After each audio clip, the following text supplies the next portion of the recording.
நாடுடைய சிவனே போற்றி, எந்நாட்டவர்க்கும் இறைவா போற்றி. குரோதி வருடம் ஆனி மாதம் அப்படிங்கிறது தொடங்க போகுது. அப்போ ஆனி மாதத்துக்கு உண்டான ராசி பலன் அப்படிங்கிறத நாம் முன்கூட்டியே தெரிஞ்சு பார்த்துக்கிட்டோம் அப்படின்னா, இந்த மாதத்தில் இதெல்லாம் செய்யலாம், இந்த மாதத்தில் இதெல்லாம் செய்யக்கூடாது, இந்த கிரகம் நமக்கு சாதகமாக இருக்குது, இந்த கிரகம் நமக்கு சாதகமற்று இருக்குது, அப்போ அதுக்குண்டான மாதிரியான முடிவுகளை தான் நம்ம எடுக்கணும் அப்படிங்கிறத கொஞ்சம் நாம் அனுமானிச்சிக்கலாம். அதுக்குண்டான பலன் அப்படிங்கிறத நாம் ரொம்ப துல்லியமாக கணிக்கணும் அப்படின்னா, இந்த மாதத்துக்குண்டான கிரக நிலைகள் அப்படிங்கிறத பார்க்கணும்.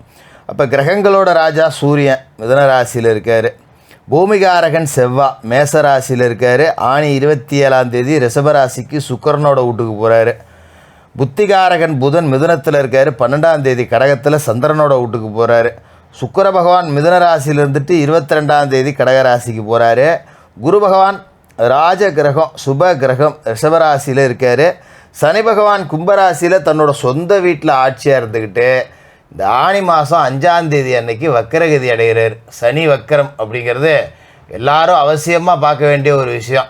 அப்படிப்பட்ட சனி பகவானோட வக்கரம் அப்படிங்கிறது இந்த ஆனி மாதம் 5 நடக்குது. ராகு கேதுக்கள்னு பார்த்தீங்கன்னா, ராகு மீனத்தில் குரு பகவானோட வீட்டில் இருக்கார், கேது கன்னிராசியில் புதனோட வீட்டில் இருக்கார். இதான் இந்த மாதத்துக்கு உண்டான கிரகங்கள். சின்ன சின்ன மாறுதல்கள் அப்படிங்கிறது இருக்குது.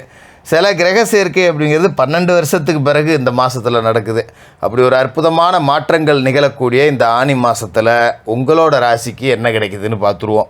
சிவராசி நேயர்களே, உங்களுக்கு இந்த ஆனி மாதம் எப்படி இருக்குது அப்படின்னு பார்த்தோம்னா, இந்த ஆனி மாதத்துக்கு உண்டான கிரக நிலைகள் அப்படின்னு பார்த்திங்கன்னா, மாத தொடக்கத்தில் ராசிக்கு அதிபதி சுக்கிரன், தனாதிபதி புதன், சுகாதிபதி கிரகங்களோட ராஜா சூரியன், இவங்க எல்லாரோடையும் சேர்ந்து 2வது வீட்டில் இருக்கார் தனஸ்தானத்தில்.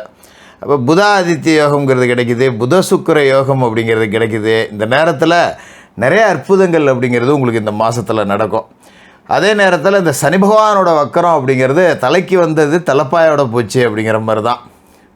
ஜென்மராசியில் குரு இருக்கிறதால ஓரளவுக்கு பெரிய அளவிலான பிரச்சனைகள் அப்படிங்கிறது இல்லாட்டியும் கூட காசு பணம் வர்றதில் கொஞ்சம் தடுமாறும், இப்படிலாம் இருக்கும். சரி, ஒன்றா பார்த்தோம் அப்படின்னா, வழக்குகள் சாதகமாக முடியக்கூடிய ஒரு அற்புதமான அமைப்பு, திருமண தடை நீங்கி திருமணம் நடக்கக்கூடிய ஒரு அமைப்பு, இது எல்லாமே நல்லது நடக்கும். ஏன்னா ரிஷபராசிக்காரர்களை பொறுத்த வரைக்கும் எத்தனையோ இடத்துல போய் ஜாதகம் பார்த்துட்டேன், ஒன்றும் அமைய மாட்டேங்குது அப்படின்னு சொல்லிட்டு இந்த கல்யாணம் தட்டிக்கிட்டு போனவங்க எல்லாத்துக்குமே ஒரு நல்ல மாற்றம் அப்படிங்கிறது கிடைக்கும்.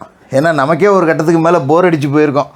நடா போடா, எத்தனை இடத்துல போய் பொண்ணு பார்த்துட்டேன், பொண்ணை பிடிச்சா மாப்பிள்ளை பிடிக்கல, மாப்பிள்ளை பிடிச்சா பொண்ணை பிடிக்கல, ரெண்டையும் சேர்ந்ததுன்னா ஜாதகம் செட் ஆகலை, இல்லை ஊரில் எவனா ஒரு சொந்தக்காரன் எதையாவது ஒன்று கிடக்க ஒன்று சொல்லி கெடுத்து விட்டு போயிடுறோம். இப்படியே கல்யாணம் தட்டிக்கிட்டு போகுது, சும்மா லீவு போட்டு வந்து எத்தனை தடவை நானும் பொண்ணு பார்க்க போகிறது அப்படிங்கிற மாதிரி ரிஷபராசி ஆண்களுக்கு. பெண்களோட நிலைமை அதுக்கு மேலே மோசம். வாரத்துக்கு ஒருத்தன் வரான் மாப்பிள்ளை பொண்ணு பார்க்க வரேன்னு, வரானோ சாப்பிட்றானோ கிளம்புறானோ ஜாதகம் சரியில்லைங்கிறானோ, அதெல்லாம் சரி பண்ணி பார்த்துக்கிட்டு அப்புறம் வர வேண்டியது தானே அப்படிங்கிற மாதிரி இருக்கும். அப்படி இருந்தவங்களுக்கு இப்போ நல்ல வரன் அப்படிங்கிறது உடனே அமைஞ்சிடும். அதனால் நீங்கள் அதை பற்றி பயப்பட வேண்டியதில்லை. திருமண தடை நீங்கி கெட்டி மேலே சத்தம் கேட்கக்கூடிய ஒரு மாதமாக இந்த ஆனி மாதம் இருக்கும். அதோட சனி பகவானோட வக்கரம், ராசிக்கு 9க்கும் 10க்கும் அதிபதியான சனி பகவான் இந்த மாதம் 5 வக்கரம் அடைகிறார். தர்ம கர்மாதிபதியான சனி பகவான் வக்கரம் அடைகிறாரு அப்படிங்கிறது ஏகப்பட்ட தடை தாமதங்கள் அப்படிங்கிறத கொடுக்கும், நிறைய சிரமப்படுத்தும். இதுமாரி முன்னேற்ற பாதையில் ஏகப்பட்ட சறுக்கல்கள் அப்படிங்க. சாணி ஏறினா முளை சறுக்குது அப்படிங்கிற பற்றியா, அந்த மாதிரி தான். ஏதோ ஆனால் பெரிய அளவில் பாதிப்பு இருக்காது. ஒரு கடனை கொடுத்து ஏமாறுறது, இல்லை தொழிலில் நட்டமாக போகிறது, இந்த மாதிரி அமைப்பெலாம் இருக்காது. ஏதோ 10 ரூபா வர இடத்துல 8 ரூபா வரும், 7 ரூபா வரும், இல்லை 10 ரூபாய்க்கு 10 ரூபா நட்டமானாலும் பெருசாக தலையில் கல்ல போடுற அளவுக்கு பிரச்சனை வராது. அதான் தலைக்கு வந்தது தலைப்பாயோட போச்சு, பெரிய ஆபத்து உங்களுக்கு வந்தது, அதோட கழிஞ்சு போயிடுது. அதை பற்றி நீங்கள் கவலைப்பட வேண்டியதில்லை. கொஞ்சம் கொடுக்கல் வாங்கலில் பிரச்சனை இருக்கும், அதனால் யாருக்கும் ஜாமீன் போடாதீங்க. கொஞ்சம் வரவோட செலவு கொஞ்சம் கூடுதலாக இருக்கும். எந்த ஒரு காரியத்தை எடுத்தாலும் எடுத்தேன் பிடிச்சேன் கவுத்தேன் அப்படின்னு இருக்காது. இழுன்னு போட்டு இழுத்துக்கிட்டே கிடக்கும். என்னடா இது இந்த இழுக்குது அப்படிங்கிற மாதிரி தான். வேலை செய்கிற இடத்துல பார்த்திங்கன்னா, மேலே இருக்கிற அதிகாரி கடுகடுமா நம்மக்கிட்ட. நம்ம என்ன தான் நம்ம நல்லது புள்ளது செஞ்சு வேலை செஞ்சாலும், அதிக நேரம் உழைச்சி ஆஃபீஸுக்கு நல்ல பேர் எடுத்து கொடுத்தாலும் சரி, நமக்கு நல்ல பேருங்கிறதே கிடைக்காது. ஏஞ்சி தான் உழுவாங்க. அதே நேரத்தில் காக்கா பிடிக்கிறவன் ஒரு வேலையும் செய்யாமல் ஓபி அடிக்கிறவங்களாம் நல்ல பேர் வாங்கிட்டு போயிடுவான். அது ஒரு சலிப்பாக தான் இருக்கும். இந்த சனி பகவான் வைக்கிற காலகட்டத்தில் கொஞ்சம் கவனமாக இருங்க. அதுமாரி நம்மளோட முன்னேற்றம், நம்ம குடும்ப பர்சனல் விவகாரம் இதெல்லாம் கொஞ்சம் பகிர்ந்தக்கூடாது. ஏதோ 10 ரூபா கிடைக்குதா, கிடைக்குதுப்பா 10 ரூபா நல்லா இருக்கும்ப்பா, அதோடு முடிச்சுக்கணும். அதை விட்டுட்டு நான் இதை செஞ்சேன் அதை செஞ்சேன் 10 ரூபா சாயிச்சேன் அதெல்லாம் வெளில சொல்ல வேண்டியதில்லை. அதுமாரி வீட்டு விவகாரங்களை போய் ஆஃபீஸுக்கும், ஆஃபீஸ் விவகாரங்களை வீட்டுக்கும் கொண்டாந்து போட்டுக்கிட்டு இருக்காதிங்க, பிரச்சனை தான் வரும். அதுமாரி பார்த்திங்கன்னா மாத தொடக்கத்தில் மிதுன ராசியில் இருக்கிற புதன் ராசிக்கு 2வது வீட்டில் இருக்கிறவர் 12ஆம் தேதி கடகராசிக்கு போக போகிறாரு. இது ஒரு பொற்காலம்னே சொல்லலாம். ஏன்னா புதன் வந்து 2ஆம் இடத்துல ஆட்சி பெற்று உட்காந்துருக்கார் அப்படிங்கிறது நல்லது. 12ஆம் தேதிக்கு மேலே 3ஆம் இடத்துக்கு போகிறாரு அப்படிங்கும்போது வருமானம் வந்துக்கிட்டு இருக்கும். ஏதோ 10 ரூபா திடீர்னு வராமல் போச்சுன்னு சொன்னோம் இல்லையா, அது கொஞ்சம் மாறும் 12ஆம் தேதிக்கு மேலே. பரவாயில்ல, ரெகுலராக வர்ற மாதிரி ஒரு 10 ரூபா நமக்கு வர ஆரம்பிச்சிருச்சு. அப்போ கடன் 10 ரூபாயை அடைச்சிவிட்டு 10 ரூபா முன்னுக்கு வரலாம் அப்படிங்கிற மாதிரி ஒரு நல்ல அமைப்பு இருக்கும். அதுமாதிரி நிறைய பேருக்கு வேலை இல்லாதவங்களுக்கு வேலை கிடைக்கும். எத்தனையோ இன்டர்வியூக்கு போயிட்டேன், நானும் வேலை தேடி அலையாத இடம் கிடையாது, மனு போடாத ஆஃபீஸு கிடையாது, எங்கெங்கேயோ போட்டு பார்த்துட்டேன், ஒன்றும் அமையலன்னு நினச்சவங்களுக்கு ஒரு நல்ல வேலை கிடைக்கும். அதுமாரி கல்வி தொடர்பான விஷயங்கள் பார்த்திங்கன்னா ஒரு மேற்படிப்பு படிக்கக்கூடிய வாய்ப்பு, அடுத்தடுத்து படிச்சுக்கிட்டே பார்ட் டைமாக ஏதாவது வேலை பார்க்குறேன் அப்படின்னா அதுக்கெல்லாம் இப்போ நேரம் சாதகமாக இருக்குது.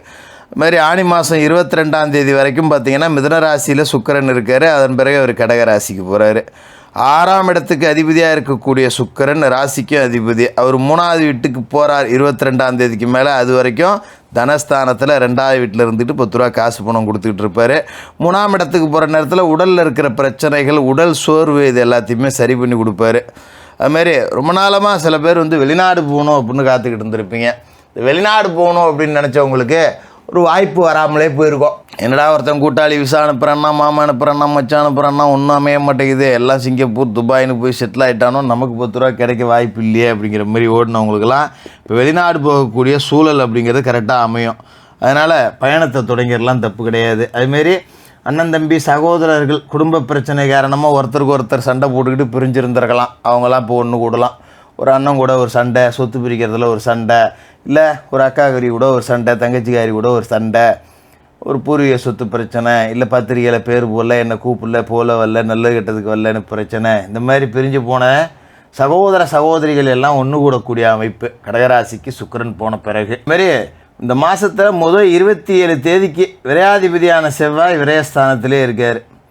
அப்போ அப்படிப்பட்ட அவர் 27ஆம் தேதிக்கு பிறகு தான் உங்கள் ராசிக்கு வர்றார். அப்போ 27 தேதி வரைக்கும் இடம் பூமி சம்மந்தப்பட்ட பிரச்சனையில் தலையிடாமல் இருந்துக்கிறது நல்லது. 27ஆம் தேதிக்கு மேலே தான் உங்களுக்கு இடம் பூமி சம்மந்தப்பட்ட வகையில் 10 ரூபா லாபம் கிடைக்கக்கூடிய வாய்ப்பு. அப்போ செவ்வாய் சாதகம் மட்டும் இருக்காருங்கும்போது இடம் வாங்க வேண்டாம், இடம் விற்க வேண்டாம்.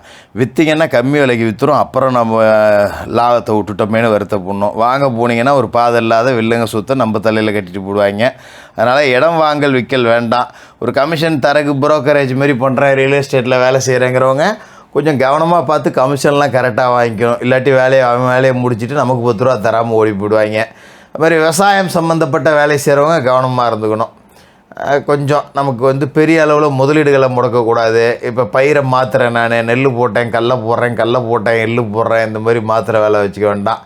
என்ன செய்கிறீங்களோ அதை அப்படி அப்படியே செஞ்சுக்கிட்டுருங்க. கடை வாங்கி முதலீடு போடாதீங்க. அப்புறம் இந்த நேரத்தில் நம்ம பூமியை தோண்டி ஒரு டிராக்டர் ஒன்று வாங்கி உழுவலான்னு இருக்கேன், இல்லை ஒரு போர் ஒன்று போடலான்னு இருக்கேன் அப்படின்னு மண்ணை தொட்டு செய்யக்கூடிய எந்த வேலையும் இந்த மாதத்தில் பெரிய முதலீடு போட்டு செய்யாதீங்க. 27ஆம் தேதிக்கு பிறகு வேணால் பார்த்துக்கலாம். மற்றபடி இந்த மாதம் உங்களுக்கு நல்ல மாதம்தான். குரு பகவான் ராசிக்குள்ளே இருக்கார். அவரால் 10 ரூபா லாபமும் கிடையாது, நட்டமும் கிடையாது. ராசிக்குள்ளே ஜென்மகுரு இருக்கும்போது பார்த்திங்கன்னா கொஞ்சம் வரக்கூடிய காசு இன்றைக்கி வர வேண்டியது கூட நாளைக்கு தான் வரும். அதனால் கடைசி நேரத்தில் எந்த ஒரு காரியமாக இருந்தாலும் நடந்துடும். கொஞ்சம் இழுன்னு இழுக்கும். சனி பகவானோட வக்கரத்தால் கொஞ்சம் தலைக்கு வந்த பிரச்சனை தலைப்பாயிட போகுது. ஏன்னா 9ஆம் இடத்துக்கு அதிபதியான சனி பகவான் 10ஆம் இடத்துல வக்கரம் அடைகிறார். அப்படிங்கும்போது தந்தையாரால் கொஞ்சம் பிரச்சனை வரும், தொழில்லையும் கொஞ்சம் பிரச்சனை வரும். பெரிய அளவில் பாதிப்பு இல்லாமல் ஏதோ அப்பப்போ லைட்டாக போயிடும். அப்போ தினமும் குளிச்சு முழுவிட்டு விநாயகர் பெருமான் வழிபாடு செய்யுங்க. சனிக்கிழமையில் அனுமன் வழிபாடு செய்யுங்க. சனி பகவானுக்கு எல் தீபம் ஏற்றி எல் சாதத்தை நைவேத்தியமாக படைச்சி காக்கைக்கு அன்னம் விட்டுட்டு மாற்றுத்திறனாளிகளுக்கு உங்களால் முடிஞ்ச உதவிகள் செய்யுங்க. வியாழக்கிழமையில் குரு பகவானுக்கு நெய் தீபம் ஏற்றுங்க. ஏழைபால மாணவர்களுக்கு உதவி செய்யுங்க. இந்த ஆனி மாதம் நல்லாயிருக்கும். ரிஷபராசிக்காரர்களுக்கு வாழ்த்துக்கள்.